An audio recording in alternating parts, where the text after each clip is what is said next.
Hello, everyone. Thank you for joining me for the second show on Minding Your Life with Dr. Blessing. I just finished doing a podcast and I wanted to do a quick video to very quickly summarize what we talked about in that podcast and also talk about one important aspect that keeps coming up. People ask me about all the time. And we talked about childhood trauma and how some of those issues definitely can affect your relationship, different relationships in the future. It can be your relationship as a parent, with your children. It can be with a partner. It can be at work. It can be how you relate to others. It can be, also how you connect with yourself. I talked a lot about connections, and connection is something that is very, very important because that's part of how we grow. It starts when we are in the womb, with our mothers.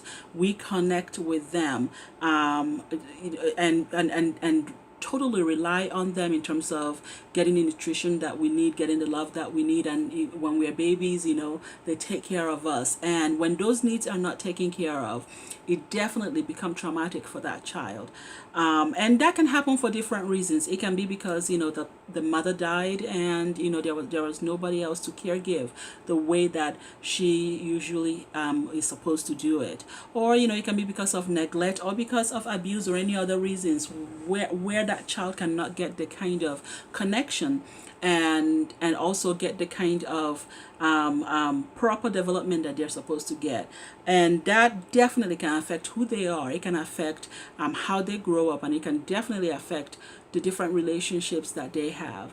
And part of that, again, like I said, connection is the major thing. And I know a lot of people are struggling with that right now because of the pandemic and having to be separated from other people, especially because, for most of us, our work or being outside, we have our family, but also being outside our family, outside the home, involves being in connection with other people. So, and like I talked about in the podcast, it's really important in terms of how we are with other people. The hugs that we get.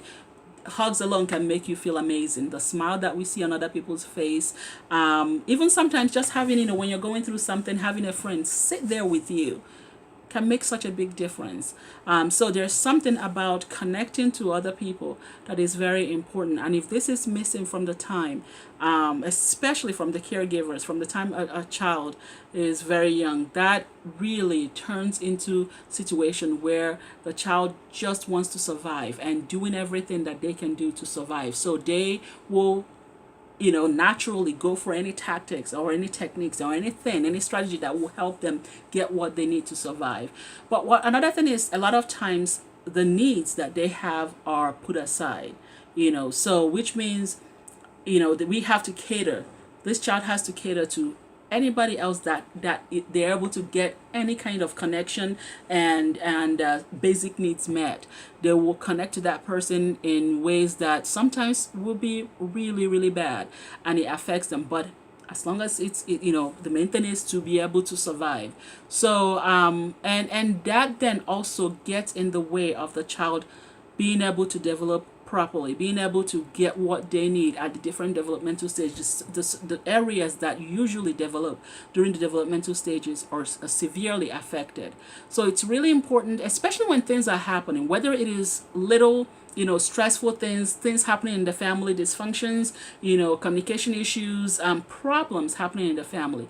We have to also pay attention to the very young ones also, because first of all, they are very young, and there's area in their development that is not the same as the older ones, the older children and the adults. So be mindful that their needs, they also have needs, and they also need to be taken care of.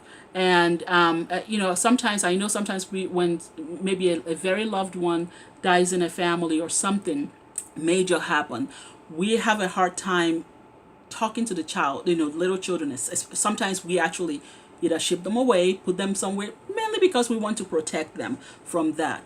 But the thing is, if a child goes through something with the family, it made some impact in them. They may not understand, they may not have language for it, but it makes some impact in them. So it is really important that when something happens, that we pay attention to that and we do our best. If you have to get that person to a child, a psychologist, therapist, somebody who works with children, to really take some time and help that child process what is happening in the way that is appropriate for that child, then definitely we need to do that. It is very important. One thing that sometimes we do that will not work, that does not work, that comes back later and affect that child in other ways is, not talking about it with a child, or putting them away and not catering to their needs on that. So please, if anything happens, make sure that, in the way that is appropriate for their developmental stages, their emotional stages and all that, that we discuss with them, we process with them, we work with them, depending on where they are and what's going on, about that issue. Also, I talked about, not just connection, but also, again, taking care of the emotional and physical needs that the person, the child has. And as we get older, the developmental stages, there are stages where, we always talk about the bratty 2-year-olds or 4-year-olds, and they're throwing tantrums and things like that, and they get to that place where it's a bit, they always say no a lot, and, they want their own, they don't like to play with other kids, to play with their toys. It's always mine, mine, mine. Again, that's a developmental stage. Again, that's, things that they are learning at that time. If certain needs are not met, or if they are treated in a way that is abusive, in a way that, and sometimes these kids, go through child abuse in ways that are horrific, at that stage.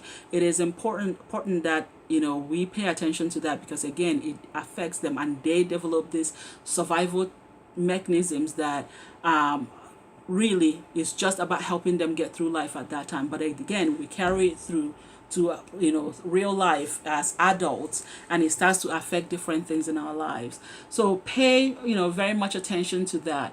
Trust is also a huge issue.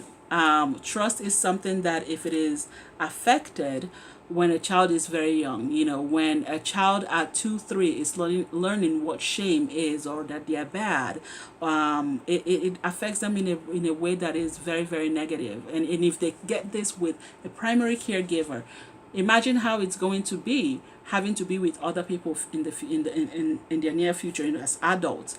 If the trust wasn't built with their primary caregivers, with their parents, with immediate family who are supposed to take care of them as children, then it becomes a major issue when they're a lot older.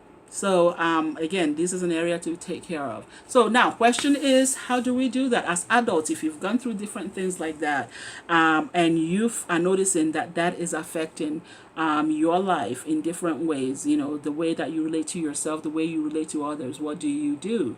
And this is a time that, there's a lot of things that can be done.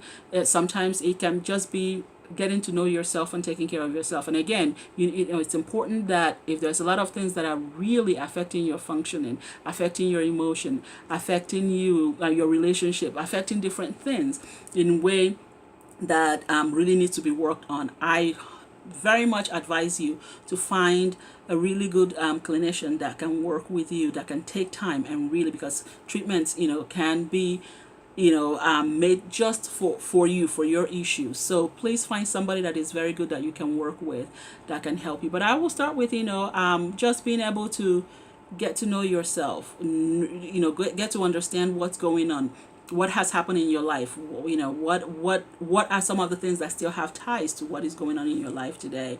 But I think the big start is being able to start learning how to connect with yourself. Self-care, again, is very, very important.